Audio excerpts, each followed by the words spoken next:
When I'm not consisting solely off of peanut butter, bananas, and Tiger King memes, I like to answer questions that I get off of YouTube, so let's get to it. What a sweet guitar tone, and the voice has also got some great tone. What pedals did you use for that? All right, let's talk tone. So, I feel like I have really settled on my clean tone.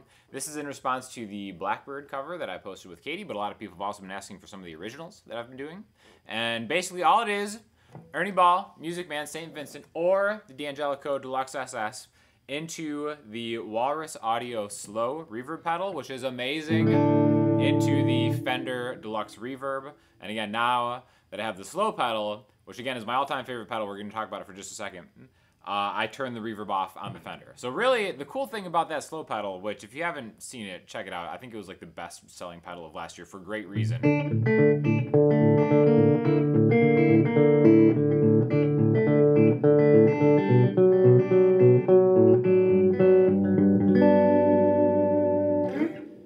You cannot make it sound bad. A lot of the reverb pedals, like once you kind of hit a certain spot, it becomes a lot less subtle. But this pedal is just like so good, and it's subtle. Again, this is like with the mix even like almost way up.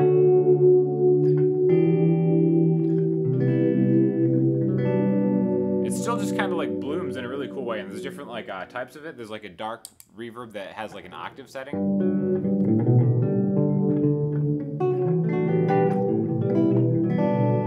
And then when you kind of back off of it, kind of like I have been doing for a...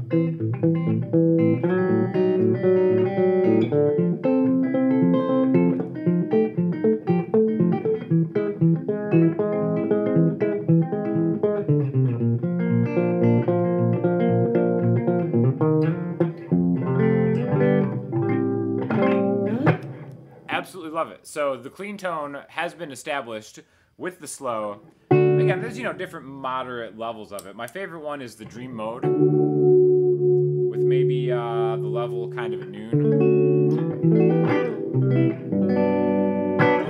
Absolutely love it. My favorite reverb pedal, hands down. Tone is on 10 right here, and then everything is just kind of set level there, and then I just track the stuff straight into Logic pretty much with SM57. So it's really a very pretty simple chain, but I just love it for clean stuff. So again, I don't talk a ton about pedals, just because traditionally pedal videos haven't done like super well on my channel, but maybe that'll change now that we're all in quarantine. I do have a pedal video coming on Friday for, it's actually like an educational one for this utility pedal called Vidami, where you can kind of like start, stop, play, loop, fast forward, rewind YouTube videos. You can kind of like play along with that. So I've got a demo video coming on that. Otherwise, I just kind of like using them in context more. So if there's any kind of demo videos you guys want to see, please let me know. But I am a huge fan of this guitar specifically, going into the Walrus Audio Slow pedal, into the Fender Deluxe Reverb, and I think there's just something about that combo that is just absolutely made for each other, and it even beats Fender at its own reverb, which is super impressive. So check that out if you're interested. Hey Sean, I have your Fretboard Mastery course. Would it be possible to use the discount on one of your other courses? Thank you. So this is in response to the video I posted yesterday, which is really I thought it was a good lesson on kind of triads and how you can kind of move them in just kind of different ways that you won't forget. And I put the Fretboard Mastery course half off, but Udemy is letting me make coupons for all of them, so I'll link you below in case you're interested in any of the courses. All of them are the cheapest they've ever been right now. So yeah, if you are interested, take it in the description and let me know what you guys think. I'm here because of the quarantine. I mean, thank you. Welcome for being here. That's kind of like a backhanded compliment, right? If it weren't for this once-in-a-lifetime pandemic quarantine, I wouldn't be here. Just so you know, that's why I'm here. But welcome all the same.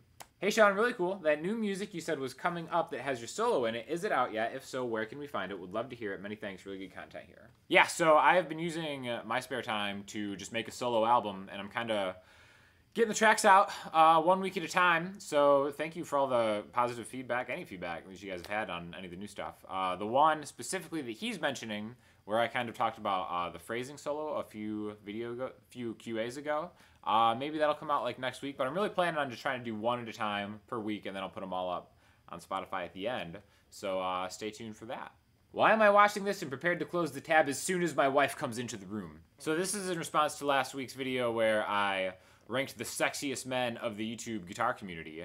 So it's understandable that that video was a little too hot, a little too explicit for some people. So again, a lot of people have had suggestions and like, how'd you leave this guy off? Really, I was just limiting to people that I've met in real life. So no offense to all the sexy men out there, but I was just trying to keep that one, you know, in a fair light. So definitely check that out if you haven't seen it, because you know, those guys will definitely help you out in these isolated quarantine times. Run away! So this is in response to the video I posted with Yasmin where I talked about how a psychic changed my life. That's a great watch if you haven't seen that. So I'm also going to link you below to that. I'm just going to link you to pretty much everything because yeah, I know. Definitely it's pretty obvious that I should be running away. And luckily, I've had this time to do that. So watch that and let me know if you think I should run or stay. That was embarrassing to watch. Then 2 minutes later, you have too many subscribers for these kind of videos. You know, it's kind of a common theme where a lot of the salty comments, they happen in quick succession after they're like binge watching just like a bunch of my videos and just like hate watching it. And I think there's something super satisfying to me that I get hate watched. It's one of my absolute favorite things to think that people are just out there just angry like, I can't stand this guy. Next video, but I can't look away. My absolute favorite thing about having the Salty Blues comment be a regular featured thing of this QA. When does the first episode of your soap opera air?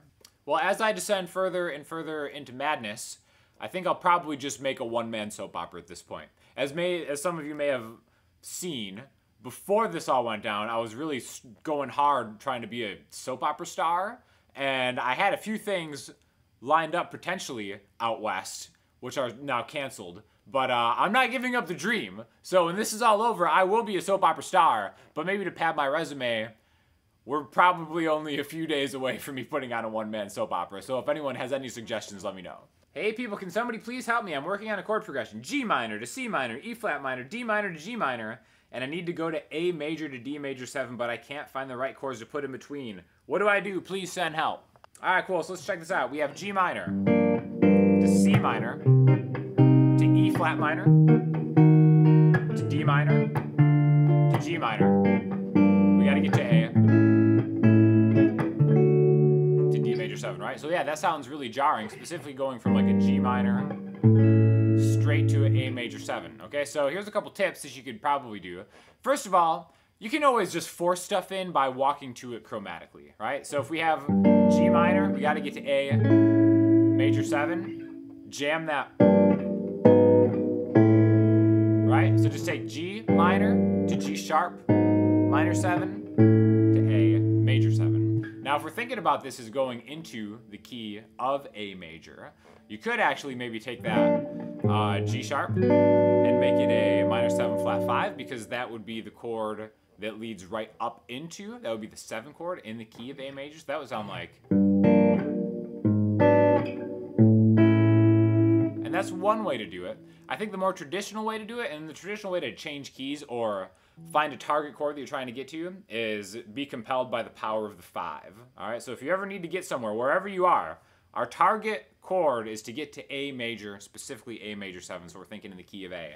Take the 5, A, B, C, D, E, and then make that a dominant 7 chord, E, dominant 7, and that'll get you where you're going, all right? So again, whatever it was, G to C minor.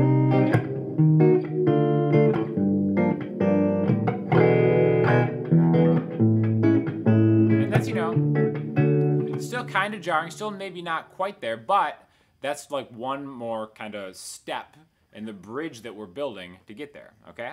So now the thing that I would see right here is like, all right, before we get back to that G minor 7, we have a D minor. So maybe that would be a great opportunity to walk to an E7 to get to A major 7, and that makes a lot more sense, right? So in this specific example, we have G minor 7, C minor 7, E flat, D minor,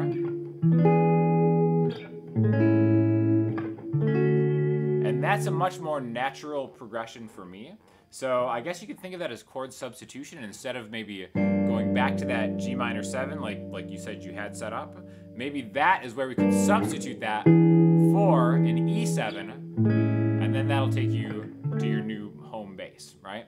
So again, I always think that that's one of the more interesting parts of writing songs, is taking things in a certain progression. And, you know, maybe you don't like any of these, which is totally fine and totally accurate, because, you know, however you get from G minor to A major is totally dependent upon your personal tastes. Again, I think really traditionally you want to use the 5 chord somehow. Me personally, in my own style, I kind of like using the subdominant chord, which would be the 4 chord. So the 4 chord in that A major would be D major 7. Now the fact that your previous chord progression had a D minor in it, that could be a cool place to transition from minor to major to get to the A major, right? So in that circumstance, it'd be a G minor, C minor, E flat, D minor, D major, and you know, there are different ways that you can kind of make that work. So again, personally, I like going subdominant 4-1 would be the name of that. Traditionally, 5-1 is probably, like I said, the more traditional way. Otherwise, just chromatically walk it and jam it and force the listeners to get on board with you. But again, that's why really the main thing of it is just knowing your music theory enough that you know what your options are, and then you can get creative in how you make those changes. Because again, that's one of my favorite things about arranging and songwriting. I think Elliott Smith is the master at that. So, you know, have fun with that. Let me know how you do. So for listening homework, we are going to a song by another awesome YouTuber. His name's Josh Turner. The song is called Rockaway. His album was turned on to me by one of the viewers, Andrew. Thank you for tuning on the live stream and suggesting it, because I've always been a fan of Josh's. Awesome guitar player, singer, everything. But I didn't even know that he had an album out. So I'm going to link you to that. Definitely check that out. And if you have any questions or comments, hit me up in the comment section, Instagram, Twitter, or the website. Everybody stay safe, and I'll talk to y'all soon. Thanks a lot.